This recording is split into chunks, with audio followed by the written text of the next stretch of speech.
Darnell Jones Ogletree, who's accused of killing 14-year-old KEI'MANI Latigue, is asking the court for money to help pay for expert support in his trial. Jones's lawyer says he can't afford to hire his own legal team. They filed a motion requesting funds for additional expert help, with the exact amount to be decided at a private hearing. That hearing is set for September 15th at 9:30 a.m.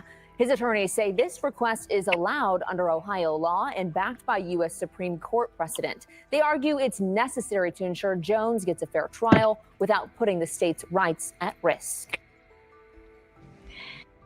Welcome in, everybody. Welcome to MTGV Crime Podcast.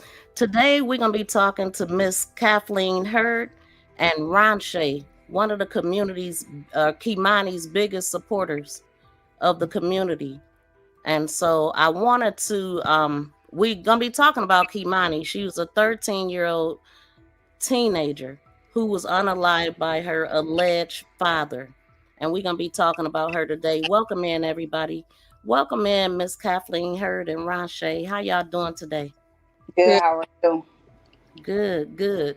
So, again, welcome in, everybody. Y'all, please smack that thumbs up. So, Miss Hurd, I wanted to start with you because you threw an event for KEI'MANI as well as some other teenagers, Naziah Harris, London Thomas, Janiyah McMichael, right? Yes. And what was it that prompted you to do this event? And also through this event, you met Ronsha and you introduced us. So can you tell us about the event and how it came about? Okay. Hello, everybody. The event came about from watching the pre-trial, Naziah Harris's pre-trial, and then seeing KEI'MANI in the midst of watching the pre-trial, not long after the pre-trial, still whirling from that, saw that KEI'MANI was missing, and watching that all unfold, watching them outside of the house, it seemed like it was just forever, just sitting there watching them inside the house, the police inside the house, the crowd outside the house, and then them finally come out with pieces of her body. I knew I had to do something. I just knew I had to do something. It was two children, same age, at basically the same kind of life. Yes. I just knew that I had to do something. So now you talking about Naziah Harris and KEI'MANI, right? Correct. Okay. Correct. And then in the midst of that, learned about Janiyah, who went missing the same year, in August of 2024. Naziah went missing in January of 2024.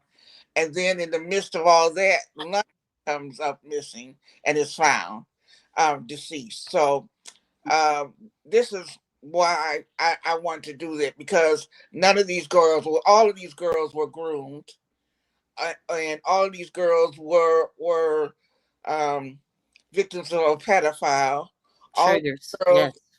Girls were victims of predator, and may have all been somehow human trafficked. So triggers, all of that tough stuff. I wanted to do and to bring honor to them, because they're young girls. They'll never be able to do lots of things. My 16-year-old granddaughter is getting ready for homecoming. They won't ever have that opportunity. Yeah. I believe London was supposed to be graduating from high school this year. She didn't get to go. She didn't get to do that. So this is why I wanted to be able to do this, and I wanted it to be where it was as beautiful as it could be to 4 little girls, because they're little girls to me. I don't care how. 4 little girls who had lost their lives senselessly, and to honor their families, because I can't even imagine what they were going through. So I wanted them to be able to honor their loved ones. And I knew nothing at first about. I knew about the ladies that they had come together and were taking care of the memorial for her, but I had never, knew anything about them, and I was just scrolling the Wait, internet. before you go too far into it, let her introduce herself. Ronsha, she's a big community supporter of KEI'MANI. So how did you come about? How did you learn about KEI'MANI's case and what got you involved? My name is Ronsha, and I learned about KEI'MANI's case from the first day when they began to look for her. They say, when you say a kid is missing, and I'm like, okay, so, share the post. And then it intensified. Mm-hmm. Um, there still was nothing, still no sighting of her or anything of that such. So I continued to follow the story. And it wasn't until the day of that they found her. That's literally at my back door. Um, I live on the east side. Wow. So you And were out there. I no, I could not go. Okay. I could not go. Just thinking about it now, I could not go. But I did go later that day. I went with my husband, and we went around there and just, and I just prayed. I just prayed and cried, and um, it was like every day from that point on, I was around there, stayed around there. Will pull up early in the mornings, listening to my gospel, praying. It would be other people there, and I would try to go when it wasn't no one there. So I was early morning, like 7:30, one of the times that I usually would try to go, and that's how I actually got involved. With KEI'MANI, and with the following this, and very near and dear to my heart, very personal. Okay. So, but that's how I got involved. Okay. And so you went further than that because when the smoke clears and all the hype is over with and the court hearings and things are happening, you are still there. And so what made you continue? Um, because this is not something that you start and you stop. You have KEI'MANI, but there's other KEI'MANIs that's out there. So I continue to, show up at court, continue to go around to the memorial, continue to do what, God has a place upon my heart to do. And that's to be an advocate and to speak and to be able to go and serve. So that's why I go. That's why I continue. And until as long as I have breath in my body, that's, I'll continue. I'll continue to be, continue to show up at the court, continue to show up at the memorial, and and serve where it is necessary. Okay. And so I want to get into how you and Miss Hurd met. So can you tell us about when you first talked to her on the phone or first text, and how you ended up at the event? So yes, so Miss Hurd had reached out, and at first, and she could tell you, like, I didn't respond right away because, again, I'm not one for talking to people, and or for clout or for show or whatever. So it took me a little while to respond to her, and then once I did respond to her, we decided to go, and me and Jocelyn and another lady, she's part of a crew, decided to come down, and thank God we did, because it was a beautiful event. Miss Hurd, did a phenomenal job in representing the queens, the damsels, as she called them. She did a phenomenal job, and it was very heart touching. I actually had brought my granddaughter with me, so she would be able to witness, some of those things that was being presented, and spoken. So, and that's how I met Miss Hurd. Okay, so that brings us to Miss Hurd and the event. So can you share with us anything you want to about the event? Did you get the turnout that you were expected, and how was it with Ronsha on your end? The turnout, I had hoped for more, but who was there was supposed to be there. And Mm-hmm. um, the judge came, who had done the pre-trial, so Yes. Judge Sabri, and I was so grateful. She couldn't say a whole lot, but you could tell that her heart was really torn by the things that she did see those 5 days. There's the judge Yeah, there. Mm-hmm. yes, and she said that he had come before her several other times, and she had passed him on to go with cases, and so she was just stunned to see him there again.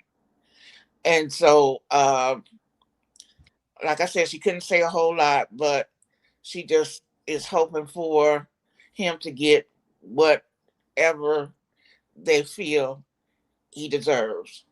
Mm-hmm. And Ron Shea, it was really nice. I'm sorry. No, go ahead. Uh, I was really glad to see them, both she and Jocelyn. I had never met them before, but I told them that I would make sure they were welcome and that everybody who came, who they encountered, would make sure they were welcome as well. And I meant that. I believe that we're all whenever you, especially when you're doing the same cause, Mm-hmm. no reason for separation. That Right. that you're any different than I am, but we're all the same anyway. So I try to make everybody that come into my presence welcome. And so they came in the afternoon. So I think most of the people had already spoken, but they got there in time for lunch, and then they were able to receive the picture and the name keepsake, Oh, and this keepsake here. and it was like their family. They're family to me now. So I've always been so proud and happy for them to take on that cause, but she didn't have anybody else. And still she still doesn't have anybody else. So to know that they're there really does make you feel warm, and know that she's gonna be okay. Awesome, awesome. So, did you feel welcome? Were you nervous, Ronsha, or how was the event for Going, you? yeah, when we were traveling there, yes, because I was like, I don't know, we don't know what to expect. But like I said, Miss Hurd, she made it very clear, that y'all would be welcome and well received, and it was nothing short of that. We were welcome, well received. The food was amazing. My granddaughter at first was like, "No, I don't want none." I was like, "Girl, you better get some of this food." When I came back, she's like, "Oh yeah, I want some." But everything, we felt very welcome. And then the presentations that we did here, um that was remaining, it was very nice. It was very, very nice. Awesome, And awesome. meeting some of the families, of the some of the young ladies, is just, when you have people that's going through some of the same things, and being able to connect with them, it helps, and it is different. But being able to know that you're not alone, that there's others that's going through this, is something that Yeah, nobody wants to go through. um, Hmm. but to be able to have someone that you can relate to. Kimani, we took her on as our own. So that's beautiful. Hmm. That is beautiful. So, can you share your first time going down to the court experience with us? How yeah. was that very first time? So the very first time I went to court, Darnell was at Toledo Municipal Court, Mm-hmm. and just my gut, my stomach was just in knots. Um, and they were saying, people couldn't go in, and I'm like, so I got there early enough, to if they weren't letting people in, but it was an open court. I don't know where that even came from, but me and another young lady, we went to court together, and we were able to get in. And then at the end of court, we ended up meeting another young lady. So it was like four of us that I knew that was there, from the community. So, and like I said, that was the very first time when he made his appearance at Toledo Municipal Court. That's the court that, before common pleas, before he was bonded over to the big court. Okay. Well, I know this one is not a first one. This is one that I think it was like from 12 days ago. And I started out playing it, but it was covered. So I'm going to play this. I can definitely see you in the courtroom here. And pretty much, I think they always show y'all on here. Let me see. So I'm going to ask you about this day. Darnell Jones Ogletree, who's accused of killing 14-year-old KEI'MANI Latigue, is asking the court for money to help pay for expert support in his trial. Jones's lawyer says he can't afford to hire his own legal team. They filed a motion requesting funds for additional expert help, with the exact amount to be decided at a private hearing. That hearing is set for September 15th at 9:30 a.m. His attorneys say this request is allowed under Ohio law and backed by U.S. Supreme Court precedent. They argue it's necessary to ensure Jones gets a fair trial without putting the state's rights at risk. Okay, so it's like they are doing a lot to make sure that they don't infringe on his rights in any way, but an expert witness, or whatever they just said, like he needs more funds to get a new attorney. What is that? Help us explain understand that. Right. So, and that's why I guess I was kind of confused at, because at first I thought it was like, in regards to an attorney, but I guess it's, for investigators or whatever. And to ensure, that he gets a fair trial, which everybody, deserves a fair trial. But I guess that's what, these funds are for. My thing is, I just want to be sure that KEI'MANI gets the justice that she deserves. And, let's keep at the forefront that this is a baby who didn't get to live her life. Her life was tragically taken. So we need to make sure we keep that in the forefront. And I know, like, all the legal terms and legality things of it. But that's my focus. That's my focus, and that's why I'm there, every court day. As long as I'm able to get there, I'll continue to be there. And definitely standing in the gaps for her. I noticed that. The judge always makes it a point to point out the three people, or the few people that's in the courtroom. So how do you feel about that? Like when you go there and it's empty. What would you say to the community to get them to show up? For me, is heartbreaking. I wasn't able to make one court date, and because of it was the same day as my grandbaby's funeral, and and I knew I had to be at my grandbaby's funeral. Wow, I'm I so didn't miss, sorry. another court date that was on May the 23rd. That was the date that I missed. But other than that, I've been at every court date. To me, I would say to the community, show up. And it's not about, people, oh, you can't get into the court. Yes, you can get into the courtroom. Even if you have to stand outside, show up and show that support. From the beginning, everybody was there. And if I could say one thing, just show up. You know what I'm saying? Be present. If you can. For me, I make it a priority. Because this baby was, she was failed. She was failed in life. And so everything I try my best to do is to honor KEI'MANI and not to fail her. That's That's something that Absolutely. I don't want to do. So just show up to the court dates.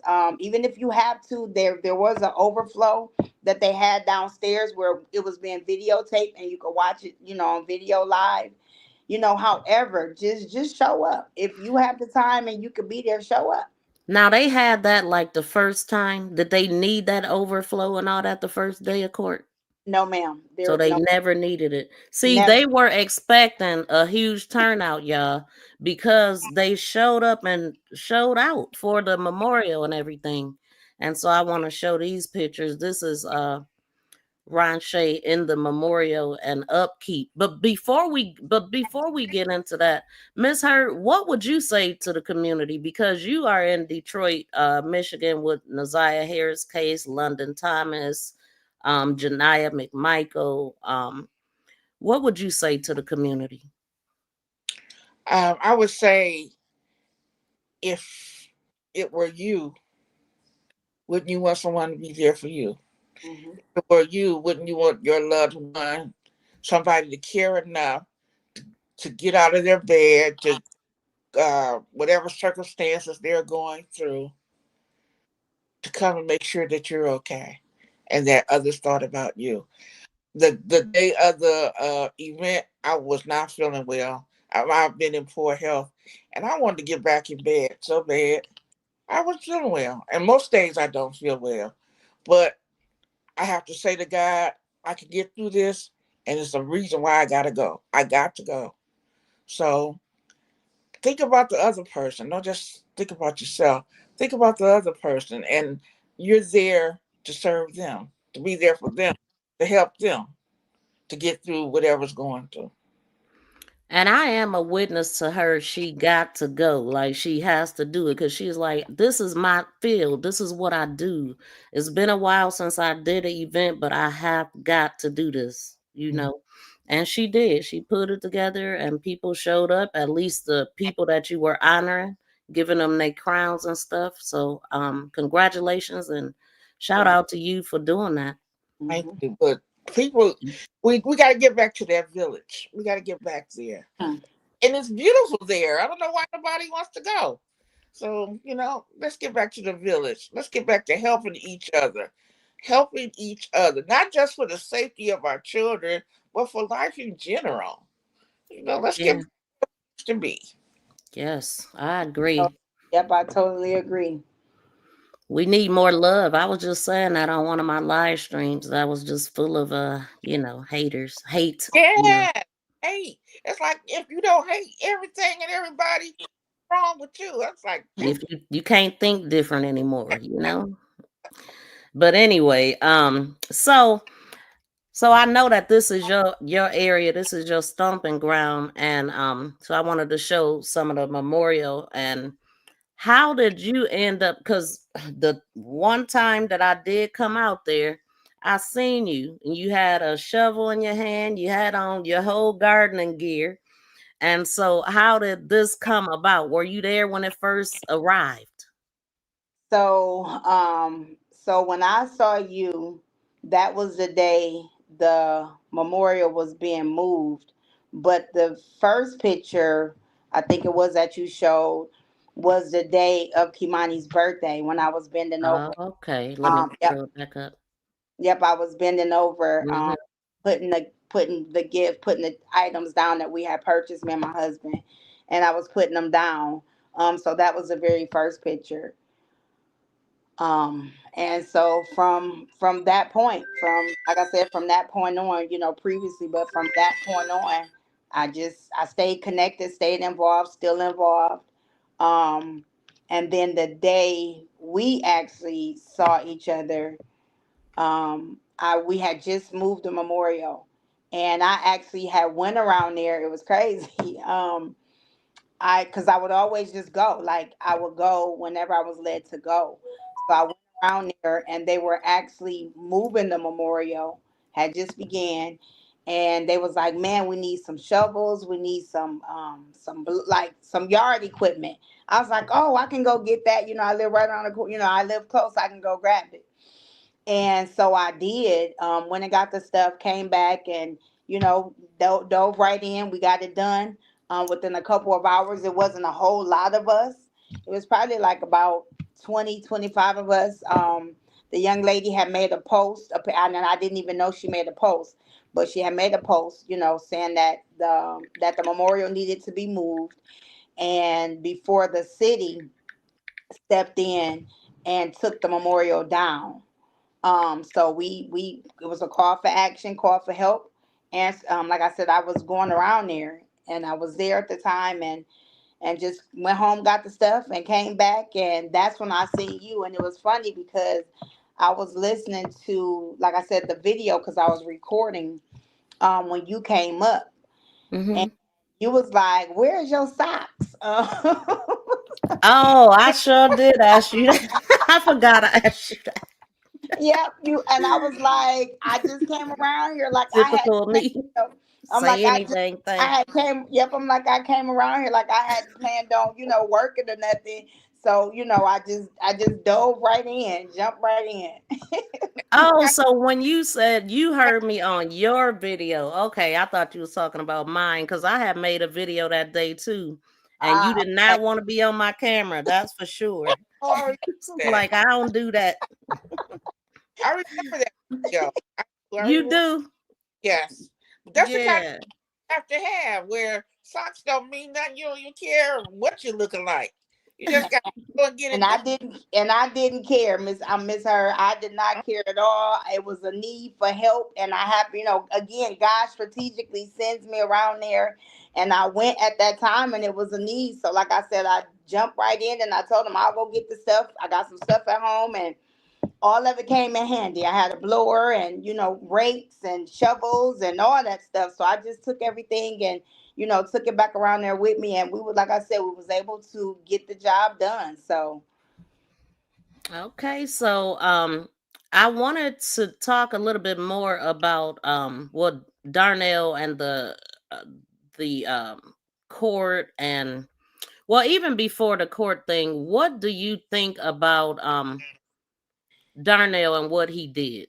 Um what do you think about him? Like when you sitting in a courtroom, can you even stomach him? Like how what are you thinking?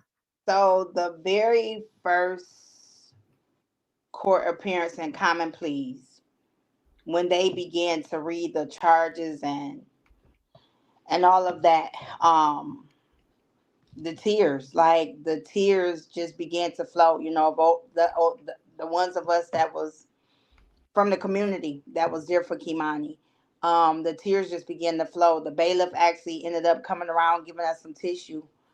Um,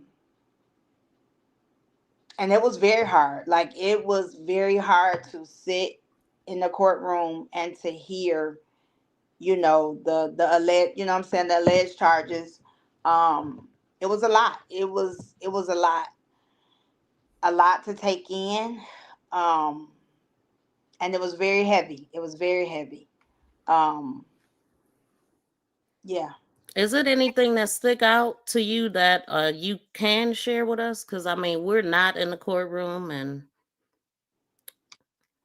Um, anything that stuck out to you the most that just for me, the very first court date, I think was the hardest for me. Um, like I said, when they, and that's the thing that sticks out to me the most is reading all those charges. Um, and because how can you harm someone that you love? Mhm. Um, and in such a manner, right. and in such a manner, is it's hard. It was very hard. And that's the part, that's hard for me. That stuck out to me was, like I said, that very first court date and hearing those charges and um just, reading off all those charges. It was very hard. Now I know that we had spoke before, and if you want to share. I mean, because you also see yourself in KEI'MANI, right? You have Yeah. a similar story. Did you want to share anything about that? Because that connects you. Yes. So when I was younger, actually I was like 12, going on 13. Um, and you trust, friends and family, you trust them. And it was a friend of my brother's who actually came over while I was looking for my mom and my brother and them. And they had went fishing and crabbing because I'm from down south. And that was something that my mom always did. We always went crabbing, and she would come home and cook the crabs and feed the people. Um, and so he came and he was like, "Oh, you look." I said, "Yeah." He said, "You looking for your mom and them?" I said, "Yeah." He was like, "I know where they at." And I'm like, "Okay." So I got on the bike with him. Again, he was a friend of my brother's. He was always there with my brother. And at that time, he took me, to the water. So I'm like, okay, we going by the water. But then next is when he began to tell me, like, if you what's going on, like, he was about to do something to me. Hmm. And where I was at, like, it was a cliff. It was a cliff and it was by the water. So um he began to, say inappropriate things to me. And at that point, he, began to sexually assault me. Triggers. And he said to me, if you say anything, I'll kill you. Whoa. And my mind, I knew as soon as I got away, if the good Lord allowed me to get away, that I was going to tell. And that's exactly what I did. So when I made it, when we was leaving, and he was like, "You see this right here?" It was like a thing, like like he could record. He was like, "And if you say something, I'll be able to know that you said something." But soon as I got free and made it to my dad and my brother and my mom, I told them what happened, and Wow. they went looking for him. My dad went looking for him, and he was, he eventually was arrested. Um, and come to find out, like, I wasn't the only person. Like, he sexually assaulted his siblings. Triggers. Wow. Um, he actually, man, had somebody hanging off of a bridge. Whoa. Um, and like that's literally how I was. I was like over a cliff is where I was. Like it was a hill and like the cliff. Um, so like I said, it's very personal. It's very personal for me. So being able to tell my story, and being able to be there for KEI'MANI. So like I said, it's very near and dear to my heart. Right. Very personal. Understand why. But you see, I what the things that she's saying, she mentioned family time, a mother, a father, experiences with her mother and father. I'm assuming that your parents spoke life into all of you all. That's the difference in him threatening you, him doing that, and you saying, "I'm better than this. I'm bigger than this. I don't care what you say. I'm gonna tell." That's the difference. That's the difference in what happened with KEI'MANI and what happened with Nazaria and probably everybody else. Because they have all those things in place where it helped you have the strength and the Mhm. power that you needed inside to be able to speak. Yes, So ma'am. And it also, and I was a tough cookie. I was a tough cookie. I was a tomboy. I was a fighter. And that's one of the things, what I'm saying, that people back in the day they knew me for. But like I said, with the love, from my mother and my father, we were family oriented. At that time, like my mom and my dad wasn't together. But the way that they raised us and trained us, you talk about those things. And I immediately, like I said, as soon as I was able to get free, I immediately went home and I told. That is good. I mean, so you used your voice early on, Yeah. and now you helping another young girl. Now, was KEI'MANI's case the first one that you got involved with, or have you been to court standing in the gaps for other victims? I've been I've been to court. This is the first one pertaining to being sexually assaulted. Like I go to Triggers. court for standing in for families, supporting families when they going through murder cases and whatever the case may be, where they have lost loved ones. Being there for that support. Wrongfully injustice, standing in the gap, going for that support. That's one thing that I've always done, is that I've always supported others. Always. That's awesome. Now, I wanted to ask you about your memorial because you mentioned your granddaughter, you mentioned your mom, and you were showing us backstage a memorial behind you, and I saw KEI'MANI. Can you share that Yes. with us?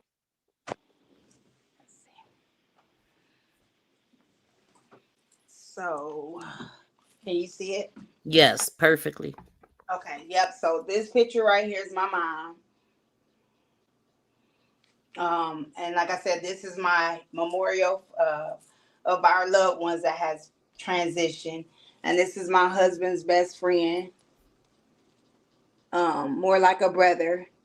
He passed. And this is my pops. Him and my spiritual mom took me in and didn't love me no different. Um, this is my brother, Danny Strong. He transitioned February the 8th of 2024 of cancer. And that's a picture of him back there. And then here's another picture of my mom, and this is my brother's urn. This is my sister in love, who 5 months after my brother transitioned, she transitioned of cancer. And then here's KEI'MANI, and this is just some of the obituaries that I have of my best friend Tiff. She passed. Like I said, our grandbaby.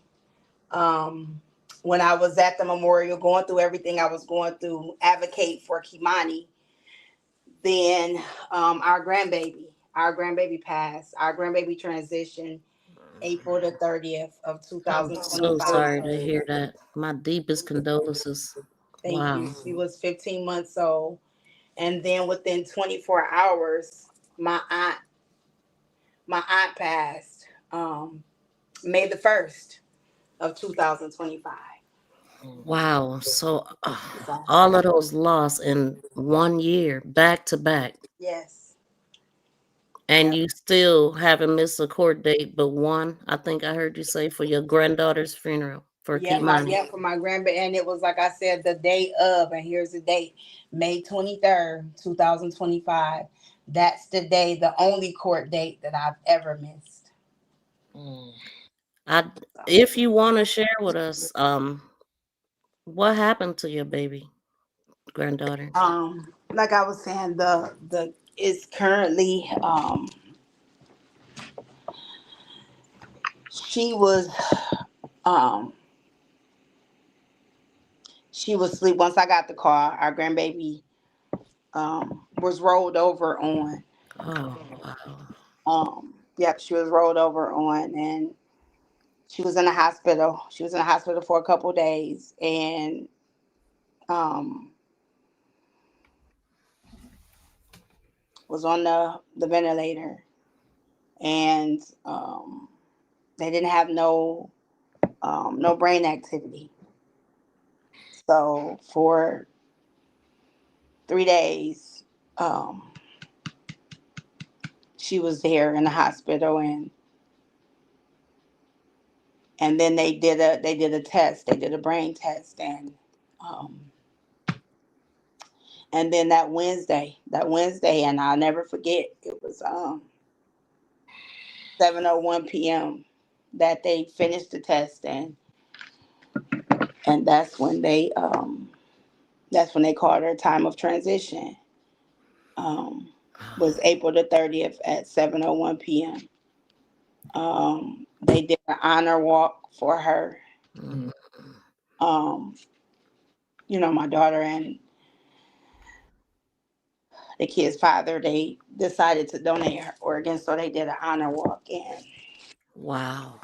um, so yeah, so dealing with that, and I said, and then within 24 hours to my aunt, my mom's last sister, Mhm. she transitioned May 1st. So, My God. My um, God. but God, all Yes. I can say is, but God. God has been my strength. God has been my source. He is my help, and I have to repeat those scriptures to myself and daily reminders that God is my help in present times of trouble. Mhm. That He's close to the brokenhearted Mhm. and those that are crushed in spirit. So I have to repeat God's word back to Him, and even in the moments when I am weak, I know that God is my strength. So Wow. Thank you for sharing that. I know it was hard. Miss Hurd, did you want to say anything? I just want to say thank you, Roche, for putting all the issues you have going on aside and continuing to do the things that you do.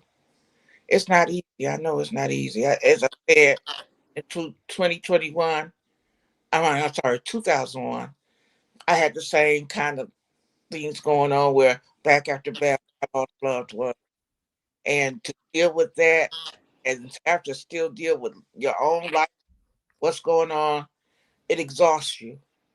So I can imagine what you're going through. But I appreciate Wow. that you haven't let it you from honoring this little girl who had nobody ever nowhere.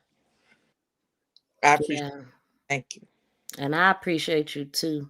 Um, we need more like you and the Kimani's crew. And because y'all been there for her when nobody else was, despite what you're going through.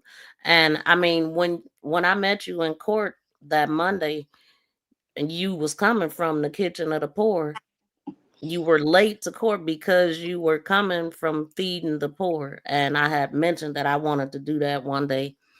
And I always wanted to do it. And I was just thinking, wow. And you said something like, with all the stuff I'm going through, something. I just remember you saying that part. And I didn't know what you meant. But wow. I mean, thank you for sharing that.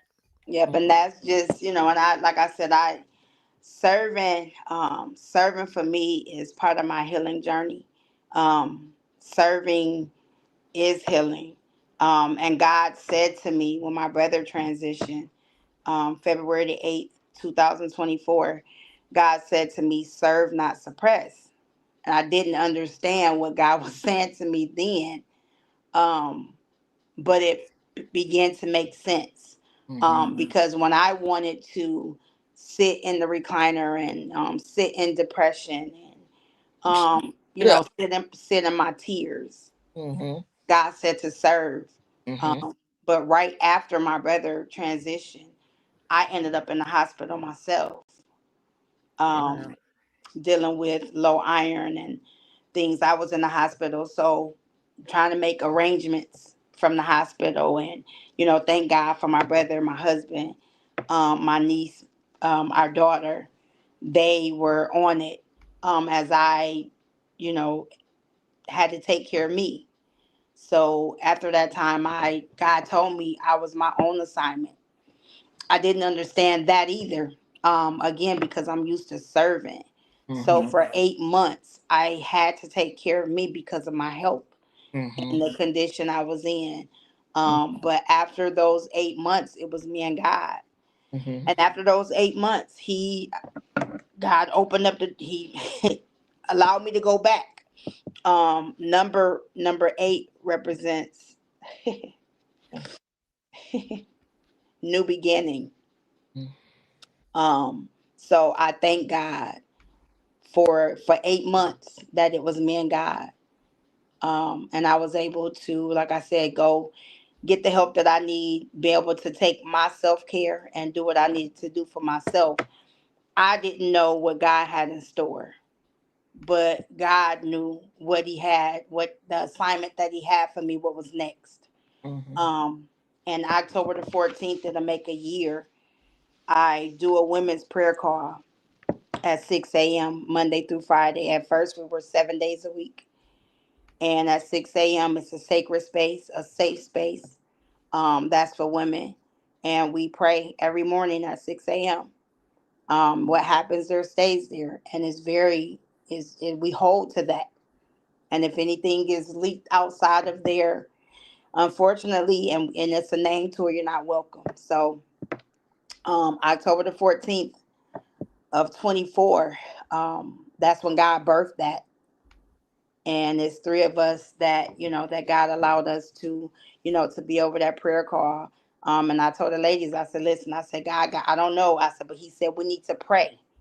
I Mhm. said, I heard him clearly. He said, pray. We were doing a 40-day surrender fast. And God said, prayer has to be the focus. And that's what we've been doing, is praying. If we get on and we don't do anything else, we're going to pray. So Monday through Friday at 6 a.m., we're on a prayer call. That's awesome. Wow. Miss Hurd, did you want to say anything? Again, thank you. Thank you for Okay. all that you do. Thank you for listening to the word of God, listening to his voice, and moving accordingly. Amen. Yeah, I mean, so basically, I mean, you just told us how to turn pain into power. I Yeah. mean, absolutely everything you just said is a roadmap to turning your pain into power by not moping in your own misery and pain and disappointment, whatever it may be. Keep moving, do something for somebody else, Yes. and that'll allow you to keep moving. And sometimes you might realize that what you're going through is not as bad as others. You know what I'm saying? And that also helps me reporting these cases. It really do. Mhm. Um, some people ask me how can I do it and all that. That easy because it's easier for me to keep going, sharing what could be, and also helping somebody along the way. And so you said you do that prayer, so I know you helping a lot of people. And so do you want to share your prayer line? I don't know how it works, if you have to be a member of something or whatever, but I mean, if anyone is led to, to join, it's not something that we publicly put out there, that number. But if anyone, any woman, let me rephrase that. Any lady that's led to join, that's looking for a safe space, I can be contacted. I can, reach out to. I am on social media, but like I said, it's something that we don't advertise. Like we don't post about it or anything like mhm, that. So, and God, when I say God leads us to women who, need to be a part, want to be a part, and the great things that God is doing. And like I said again, to God be the glory. We are embarking upon a year. October the 14th will be a year that we've been praying at 6 a.m. Mhm. that's awesome. Keeping consistent. Consistency is a lot, man. That's a lot of people's kryptonite, So that's congratulations on keeping that year going. So I want to switch directions back to Darnell and ask you, what do you feel about the judge and that's handling the case and CPS and those records and all that stuff? Like when we were in court that day, how are you feeling about that? The judge and CPS. So I at first, like, I wasn't understanding, when they did it off record, and went into the chambers, that I didn't understand. And what was it, quash? Mm-hmm. Okay, yeah. About, quash, and I'm like, okay, what is this terminology? What is all of this? But with CSB, what is it that's in The man those accused records? of killing his 13-year-old daughter, Kimani. I'm sorry, I didn't mean to play that. Oh no. What is it that's in those records that because the defense, is seeking? What is it that's in there that they're going after? And my thing, with CSB, um, there, even with this case and other cases, I've had experience with them myself. Um, so there are some things that's not always done right because, like I said, this is something that I experienced myself, not from Hmm. something that somebody told me. This is something that I went through myself. Um, so whatever it is, again, I pray that it's in the best interest of Kimani. Um, because whatever is trying to be hidden, whatever, I just pray that God continue to expose. Like, that's one of my prayers, is that God continue to expose and reveal. Yeah, see, Darnell's side is asking for those records. So, and CPS don't want to release them. They want to quash them, meaning like reject, void, or not turn them in because they saying that it's more than one county involved and they can't get the records for that. And I just feel like I'm just thinking, what's in those records that they want to show? You know, Right. will it show her in a bad light? It got to be something that is going to make them look at somebody other than him. Right, because it's actually 3 counties. They said that in court when we was at court Friday. Hmm. It's actually 3 counties, and they actually have a hearing on Wednesday at 3:30 in regards to that. So we'll find out. We'll find out Wednesday at 3:30. Okay, and I do plan on coming to that because and then also they started talking about the email. He had given the wrong email because it was a delay in the records. I think it also was because they didn't want to turn in the records. And Right, because he said it was one. They changed something, and it was one letter off. Yeah, it was one letter off from the email, so he never got the email. Because the defense was saying that they were ready to argue. But the CSB, he never received it, so he didn't come prepared. But mhm. the defense, Darnell, you know what I'm saying, like his attorneys, and he said it right there on record. He said, I was ready to fight. Right. So Yeah. he said it clear as day. So we shall see on Wednesday. What happens on Wednesday at 3:30. Do, Now do this. Oh, I'm I'm, sorry. Go ahead, Miss Hurt.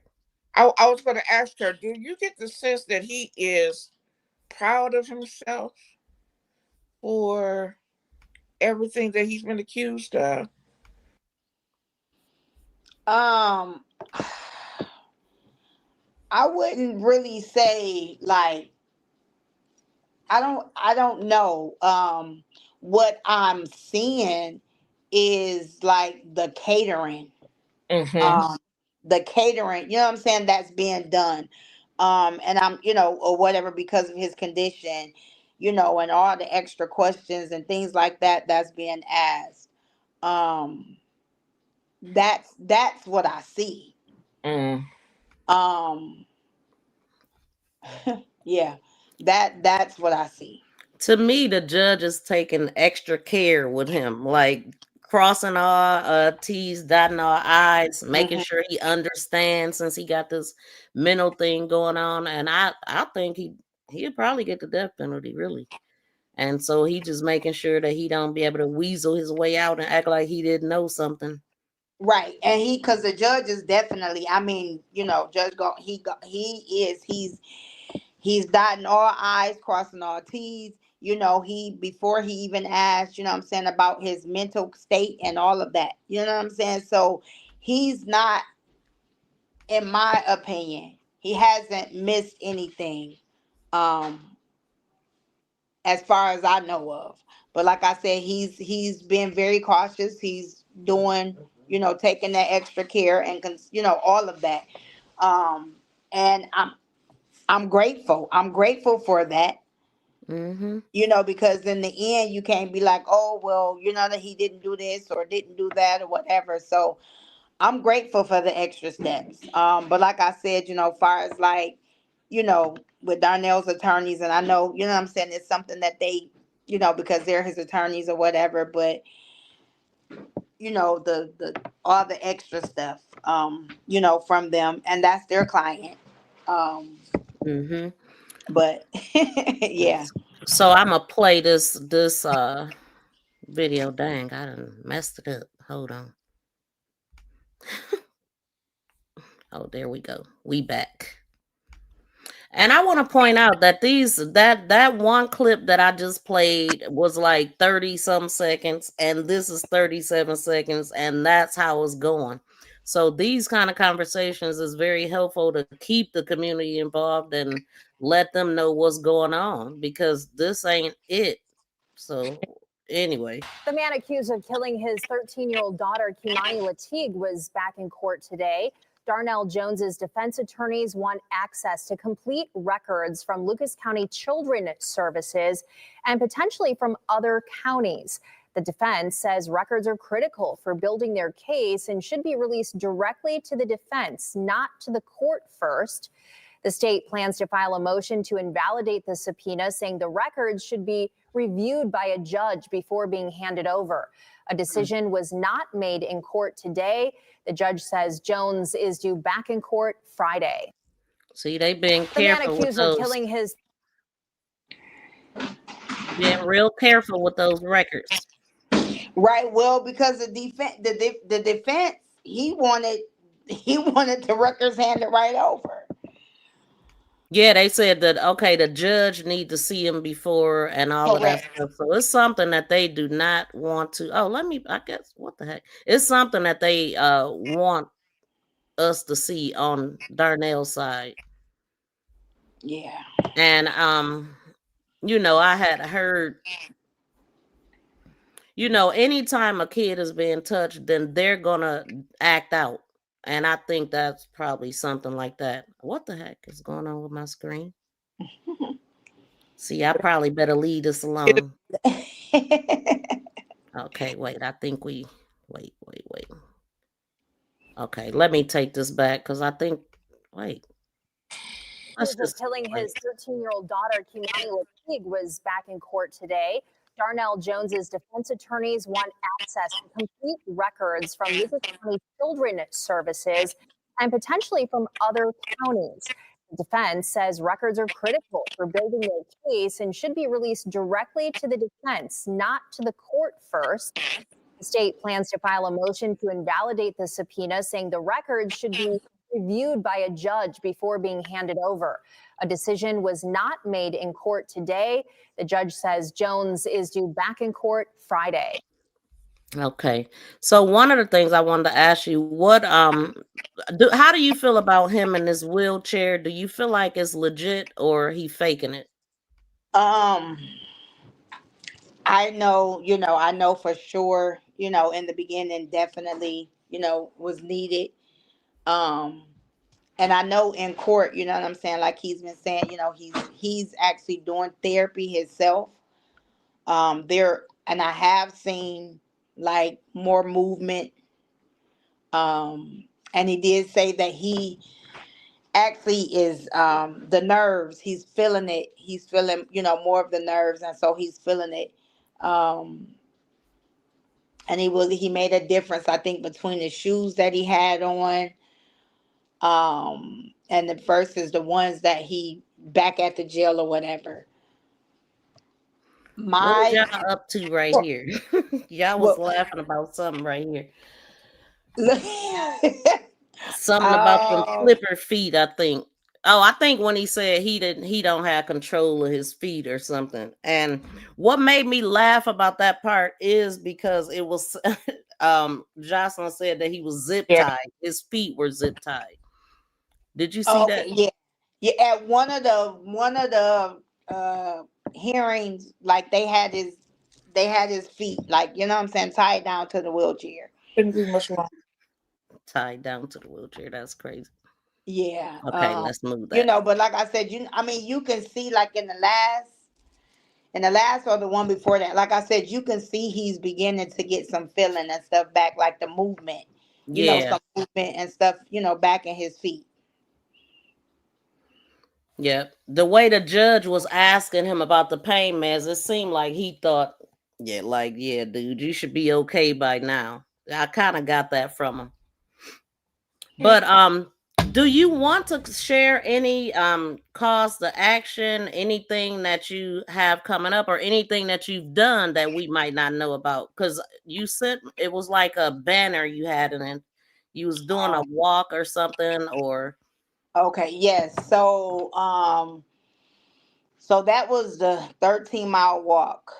And I hadn't walked no 13 miles in forever. But again, you know what I'm saying, for the support for KEI'MANI. And my thing with that was, again, I wanted to, and I actually prayed before, prayed during, prayed after, because I'm like, God, I want to be able to complete this 13-mile walk.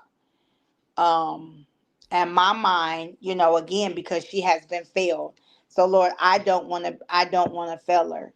So being able to successfully complete that walk, with both of my knees bothering me, prayed, like I said, God gave us the strength to finish in totality. And I actually, because the route that when he from out of town, the route that he was saying was going back and forth to CSB. I'm like, that doesn't make sense. You know what I'm saying? If we gonna do a walk, let's make the walk meaningful. So we actually ended up going from Miami Street to the Elm Street address, where KEI'MANI was living at. We went to that address, and then we ended up leaving. It was five of us that ended up leaving. Like, we took pictures and stuff or whatever, and then we ended up leaving. Like I told him, I said I got to go because once my bones lock up and standing or for being still for too long, I ain't gonna be able to make it. And I wanted to finish, so it was five of us. We ended up leaving together, holding the banner. We made it to the docks, like, which is like right there by Miami Street. Um and well, before that, let me backtrack. We prayed. I stopped. I told him, I said, I need to stretch. I need to pray. And that's what we did. So we stopped, we stretched, we prayed, and I'm like, all right, come on, God. We gotta, so we could make it back. And one of the people that was with me, um, he had plates in his ankle. He was the one that successfully completed the whole 13-mile walk. Stature, she's part of the KEI'MANI's crew. She actually completed the walk as well. Issues with her back. Myself, like I said, with my knees. And we actually completed, the three of us, it was five, but their ride kept coming to pick them up. And that's how they ended up getting in the car. But they were trying to make it back too, but because their ride kept being adamant to pick them up. So they got in the car. But it was three of us that successfully completed that 13-mile walk, and it started out with, I don't remember how many people, but it was a large amount of people. Even the one that came in town to do the walk, he did not even successfully complete the walk. From my understanding, people got rides, because when we made it back, there was no cars there. There was nobody there. And again, if this was about KEI'MANI, if this was about this baby, everybody, everybody should have made it back to the starting point from where we started on Miami Street. And it was only three of us that made it back. and everybody else pulled up in cars or what? Well, no. So when we got back, nobody's cars was there. Only our cars. Whoa. Everybody was like, everybody. There was no cars there, so people had got ride back to their cars, and like, we seen people. As we were coming back, we seen certain people in their cars. They was like, man, good job. Y'all still walking. You know what I'm saying, or whatever. But like I said, My biggest thing is with the one, what they hosted this walk. It was him and his brother. They were supposed to, you know, both of them were supposed to come. One ended up coming for whatever reason, but he did not even complete the walk, and that was a problem. That right there was a problem for me, because that you came, and this was something that you said was, was important to you. Kimani was important to you. She couldn't have been that important for you not to finish that walk. Well, I heard you. Monetizing, you know what I'm saying? People monetizing off of this baby's death. And that Mm, it's not cool. Like, when I tell you, I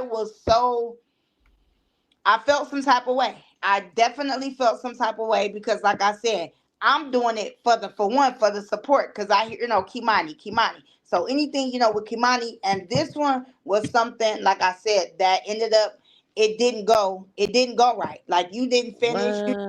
you didn't finish the route that you planned. I wasn't about to just keep walking from Miami Street to CSB, Miami Street to CSB, Miami Street to CSB. I the one stepped in, you know what I'm saying, and led the walk, you know what I'm saying, the route. Like, let's take this route. If we, like I said, if we gonna do it, we gonna do it to where it makes sense. Let's make noise for this baby. Let's be loud for this baby. We're not about to sit here. I'm not gonna waste my time, and I'm not gonna fail this baby. So Mm. that was my issue with that. Wow. So, I mean, I heard you say only 3 people finished, and by the time y'all got to the finish line, the people that was actually came to host the walk, like that, this was their idea. They didn't even finish, and they wasn't there to greet y'all when y'all finished. So they just everybody that's No, wild. ma'am. Like, The three of us, the banner. wow, I that's I crazy. actually had made that banner, and the three of us that finished that walk, we ended up signing that we ended up signing the banner. Can I Um, let me ask you this. Was there donations taken up for the walk in Kimani's name? now that I don't know.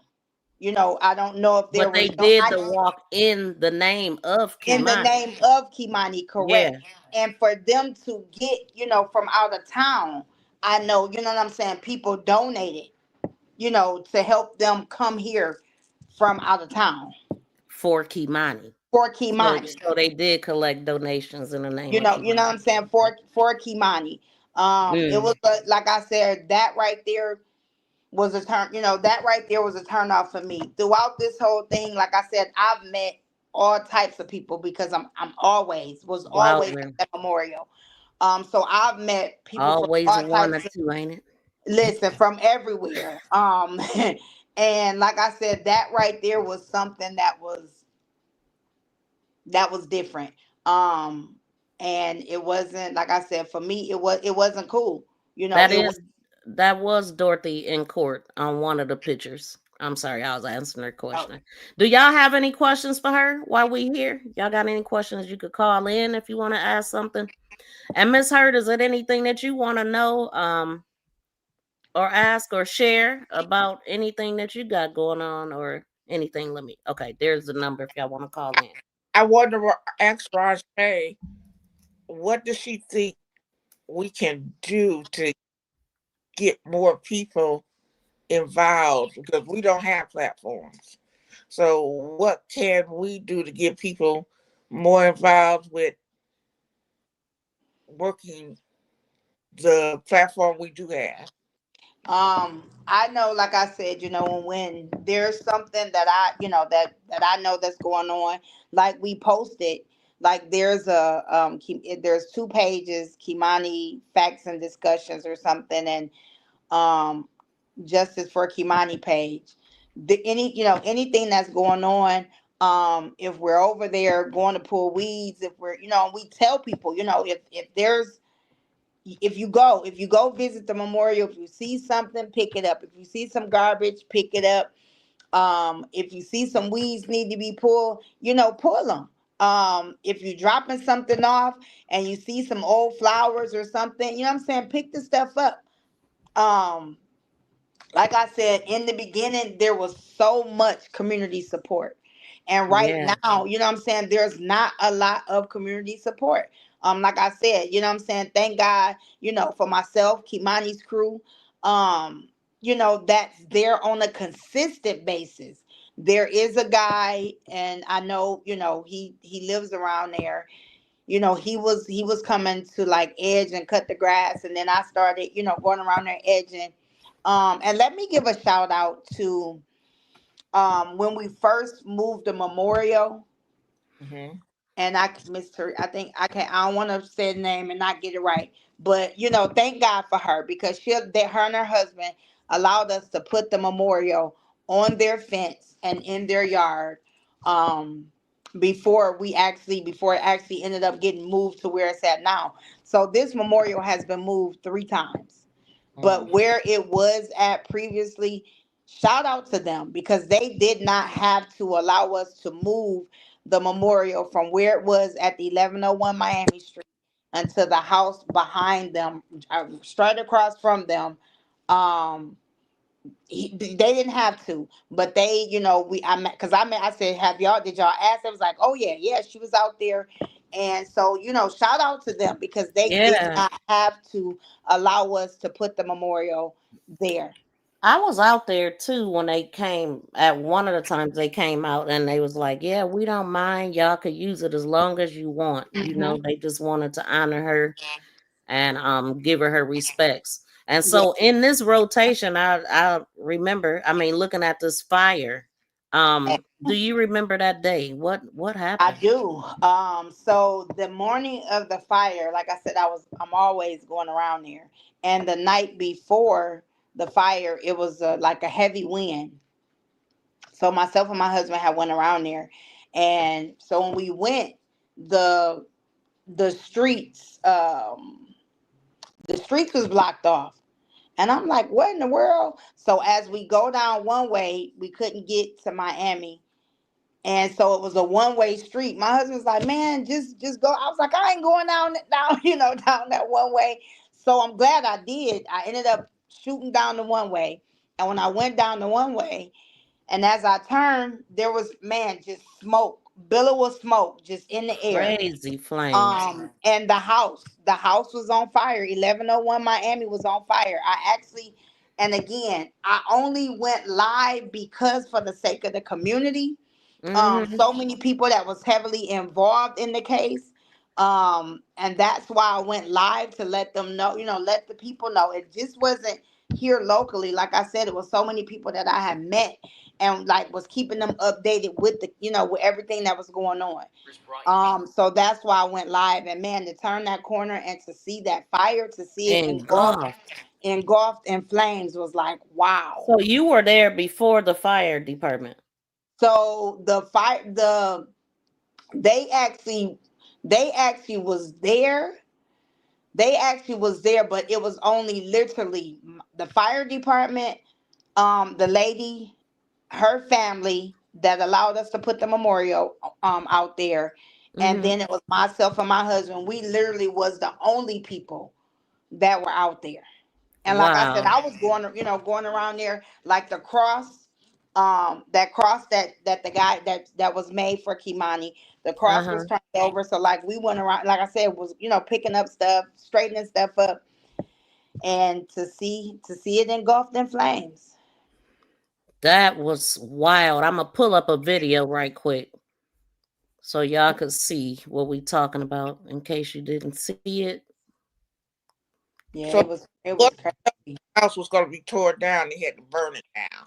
Correct, because they were supposed to tear it down, and the city never tore it down. Mm. That's why we moved the memorial, because they were saying that they were getting ready to tear the house, you know, getting ready to tear the house Hmm. down. Yeah, I remember it was a conversation about what were they gonna do with the house and the lot, and people were saying people were like bidding on what they wanted it to be, and then next thing I know, it's in flames. I'm like, who did that? And I hope they got all the evidence that they needed out of there. Correct, That correct. was That my was my first biggest thing. concern. Yes. We continue to follow a developing story we first brought you this morning as breaking news. The house where 13-year-old KEI'MANI Latigue's body was found last month is now demolished after a fire broke out there this morning. Sophia Periconi has the latest. The site of a horrific crime in East Toledo is now a pile of rubble. On Saturday morning, Toledo Fire and Rescue worked the flames at 1101 Miami Street, the abandoned home where 13-year-old KEI'MANI Latigue's body was found on March 28th. She had been reported missing just a week before. According to court documents, her father, Darnell Jones Ogletree, confessed to killing her at the now destroyed home. My reaction was just like, wow. Toledo Fire tackled the flames from the outside. Since the home was a code red, crews couldn't attack from the inside. Officials said it was too unstable. Ronsha Allison was near the home Saturday morning, caring for the memorial set up in KEI'MANI's honor when she saw smoke. The cross and stuff was knocked over. So me and my husband, we picked that up. And like I said, when we came around and I seen smoke and I was like, wow, something's on fire. Just hours later, an excavator was brought in to finish what the fire started. The home now completely demolished. The city of Toledo said it planned to demolish the house at some point, pending the investigation. The home was declared a nuisance just 2 days after KEI'MANI's body was found there. Mixed feelings, mixed emotions. Happy to see it come down, but also prayerfully that everything that was needed, that was out of there. In a statement to WTOL 11, the city said in part, quote, per EPA requirements, debris from the demolition will need to remain on the property for several days before it can be removed. We want to assure the community that the memorial items placed in KEI'MANI's honor were not impacted by the fire and will not be impacted by the demolition. We know this is an emotional moment for many, and we are grateful for the care this community has shown in honoring KEI'MANI. I'm praying that justice will prevail for her. And then all of our babies that's been affected by this. And then, that all of our babies begin to have a voice. In East Toledo, Sophia Pericone, WTOL 11. Okay. How you feel today? The same, praying that they were able to get all the evidence that was needed out of the house. That's my biggest concern. That they were able to get everything. And like when you at court, like you had the jurors, you have them go by, the jurors go by and look at, there's nothing for them to go by and look at. Right. They never got a chance. They never got a chance to look. That's I was like feeling like it was an eyesore, maybe two, and I thought somebody from the neighborhood might have did it thinking they was doing a good thing. But I was like, man, I hope they got everything, because that's not a good thing. They didn't get a chance to go in there at all. But I guess the good thing is he did admit to it pretty much, right? Right. At first. Right. At first, he did. He confessed. So yeah. So, we like I said, trust in God throughout all of this, that God will allow, justice to prevail for KEI'MANI. Yes. And then all the other babies, that's, the other ones that's going through this, allow justice to prevail, and that they will bring everybody that's involved in it, that they will all get their due time in court, or, whatever it is that they're, that's coming for them. But, I just pray for justice for each and every one of them. Yes. Yes. Yes. And so, and one thing I stand on, is the word of God. I will never revert from the word of God. That God says, vengeance is mine, thus says the Lord, that he shall repay. And I stand on that. So amen. So all right, shoot. Anybody, Miss Hurd, you want to say anything in closing? I see nobody is calling in, so it's okay, y'all. It's okay. She said it all. Okay. And I think that's a good note to end on. So I want to thank everybody for tuning in and supporting the content today. I hope y'all hit the thumbs up and subscribed and all that good stuff. But we're gonna get up out of here, y'all. So can we remind them about the court date? Yes. Tell us whatever. In closing, get it out. Calls to action, whatever. Listen, be the voice. Be the voice. Let's show up for this baby and all the other babies that's going through this. I know KEI'MANI's court date. There's another court date this Wednesday. the 24th at 3:30 p.m. at Common Pleas Court, Judge Goulding. So, show up for, show up for. We can do everything else, anything else. Let's come together. Let's show up in court. Yeah. Everything else is good, but the support is needed inside the courtroom. The way the community showed up for the memorial, her birthday celebration, and all of that. Let's show up in court for this baby, because that's what matters. Now, The court, the Jocelyn, has had protests. Show up for the protests when those things are posted. When you know about it, show up, because our voice matters. Numbers matter. Show up. tell us about the judge. With that being said, because I mean, we do need more butts in the seat. So, how does that make you feel when a judge say? What does he say, and how do it make you feel? Every time, every time he look out, because there's 3 rows. So like the victim advocate, the witness people, they sit on the front.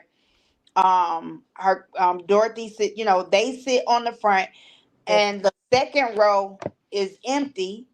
And then the community, we're on the 3rd row.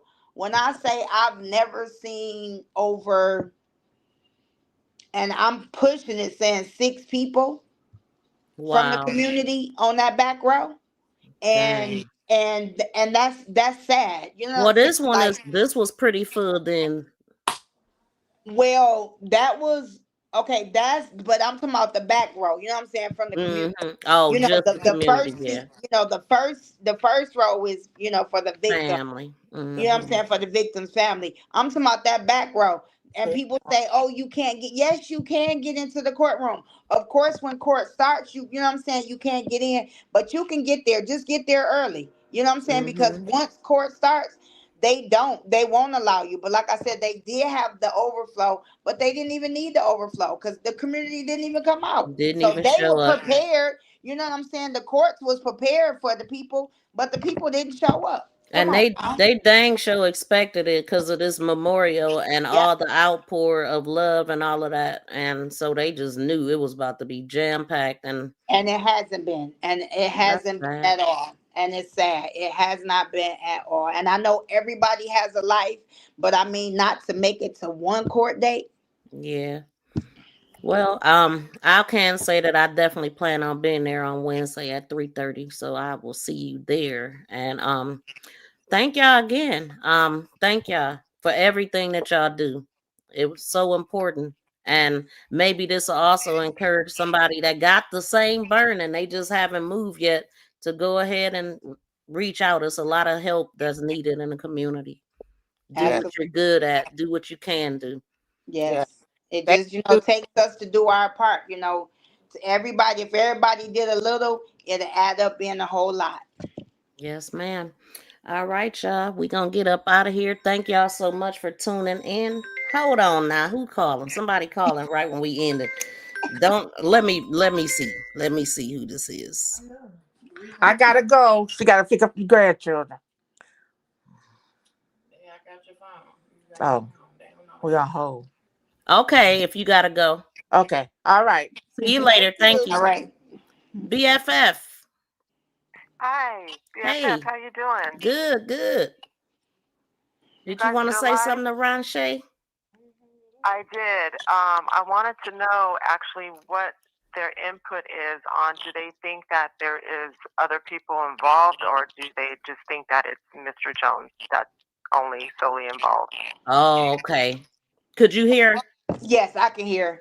Um, I believe, you know what I'm saying, and again, without casting any type of judgment, I believe that he did not act alone. Okay. It's very interesting what they doing with that because nobody else has been arrested or mentioned or anything. So it'll be Right. interesting what happened with that. But that's a good question, BFF.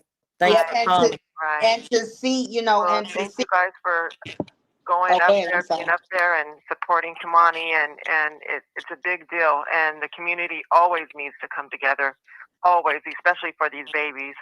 But Absolutely. Ronsha, Kathleen, I just appreciate you guys and thank you.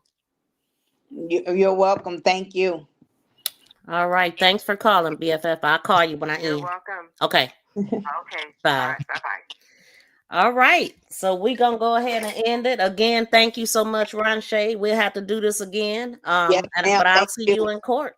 So Okay, thank you. thank y'all for tuning in. Please be sure to like, share, and subscribe to the channel. We're going to get up out of here. Make this go viral.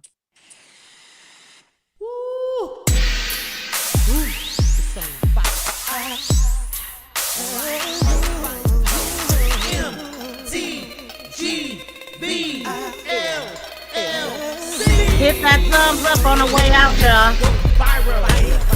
And subscribe if you have not. Thank you for the prayers, CJ.